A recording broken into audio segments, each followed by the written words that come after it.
amazing parents. So got a parent question the other day about oral stimulation, mouth stimulation, and her daughter is just starting to learn how to eat orally, and she's having a hard time coordinating and organizing her mouth. So somebody, a professional, had recommended using an electric toothbrush to stimulate that area. And she wanted to know what I thought, what was my opinion on this. And because she had read books and things about neuroplasticity, that the mouth area is super sensitive and to not stimulate it too much because it's too much for the brain. So in this case, I would definitely follow your mama gut instinct. Again, lots of experts recommend those vibrating mouth tools, but there's a difference between mindless stimulation, so incoming sensory information, that vibration and that mindless stimulation. There's a difference between just random input of information versus quality information that the brain can make sense out of. So if your child's brain can't make sense out of that vibration, then it's not really doing anything. And in fact, often it can be work backwards because they end up not understanding. So if their brain can't make sense of that vibration, they will just numb it out, dull it out, especially if you're kind of forcing it on them. I've heard of some kind of strict regimented times of you must have it in the mouth for 10 minutes at a time, so many times a day. I'm just making that up, by the way. But if you're doing that without picking up cues from your child, if they've disengaged from this process, their brain is not learning anything new. They're not in a learning brain. So is that learning? Now, if your goal is to brush their teeth really fast, because my daughter has this issue. It is really hard to get in her mouth to brush her teeth. So in that case, I would try an electric toothbrush, and I have tried an electric toothbrush for my daughter just to clean her teeth, to get in there really quick, because that oral stimulation was too much for her. For me, slowly brushing her teeth, it's very, very challenging, especially at the end of the day when she's almost done. So I did try an electric toothbrush with her, and I found it helpful for a little bit, but it actually, I don't use it anymore for those reasons, because it was almost too much for her. So we've gone back to a manual toothbrush, slowing it way down, taking our time, brushing her teeth in a moment when it's not, when she's not overwhelmed by being too tired. So those are things that me, as a parent, I can look for cues to help her. But that's just simply brushing her teeth. So if that's your goal, with these types of tools, instruments, supports for a child that experts kind of recommend, I highly recommend that you, as parents, think about, what is the goal for this support? What is the goal of a vibrating tool or a toothbrush? What is the goal? What is the therapist trying to, what is their goal? Is their goal just to brush their teeth? That it might be an option then.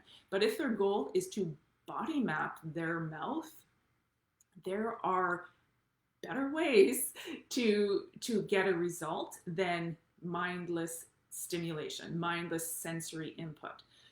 And again, it comes down to slowing down. These processes have been proven to increase neuroplasticity. So slowing down has been proven to increase change and neuroplasticity in the brain just by slowing down. So if your goal is for your child to have a better map of their mouth and better coordination of their mouth, then just slowing down, slowing everything down, exploring the mouth area really, really slowly is going to get better results than mindless stimulation. So you can slow everything down. Number two, add in variation. And I think this is kind of might be where some people want to try the vibration toys, because it's a variation.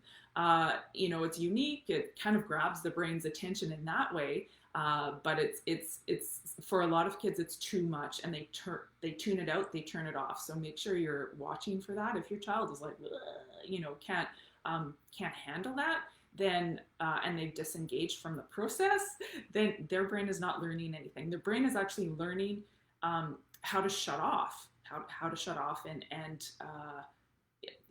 yeah, hopefully you know what I mean. I'm trying to search for the word, but I can't. And I see this a lot with kids who have had who come to me kind of as a last resort, who have had really strict physiotherapy things. They've tuned out the world. They don't want to be touched anymore. They've tuned it out.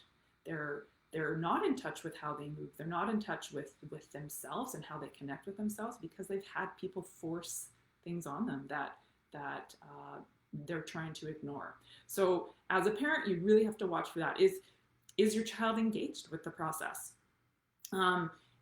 So some people kind of think that that stimulation, that vibration, is a source, a form of variation, and it can be.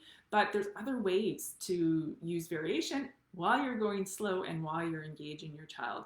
So, something to kind of keep in the back of your mind. And that's the biggest thing, is how is your child in a learning brain?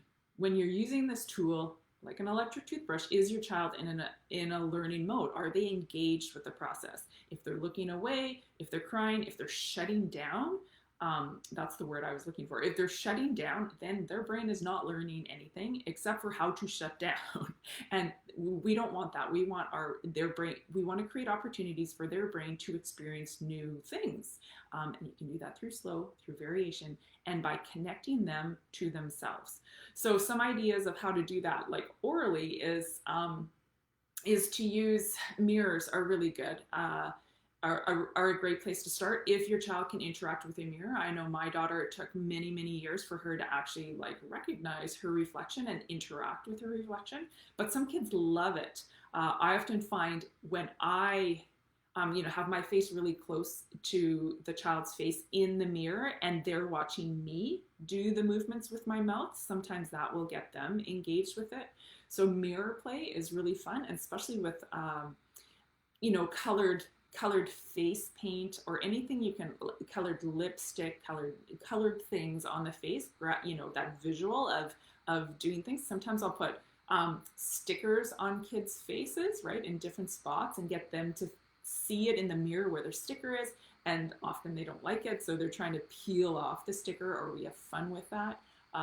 Some markers, stickers. And if she is able to eat some oral food, anything you can do to get her to touch herself.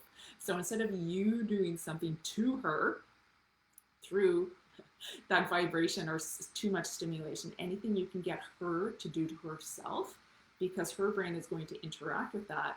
And it's just such a better, more powerful way to body map this area here, is when they can touch themselves. So a lot of, if she is eating a little bit orally, a lot of play with like yogurt, things that stick to you, right? Like yogurt and applesauce, so she can smear it on her face. Think messy, think playful, think fun, think her touching herself. Okay, so hopefully that gives you a few ideas of what to try, and kind of thoughts on mindless stimulation versus accessing your child's brain to learn something new. Okay, it's a different approach, right? And trust your mommy instinct. You know your child best. Some kids actually do like that. Really, it's a good place to kind of start. They like that really forceful, strong sensory input. They're seeking that, and for kids like that, and they might even enjoy it. For kids like that, I would give it a try.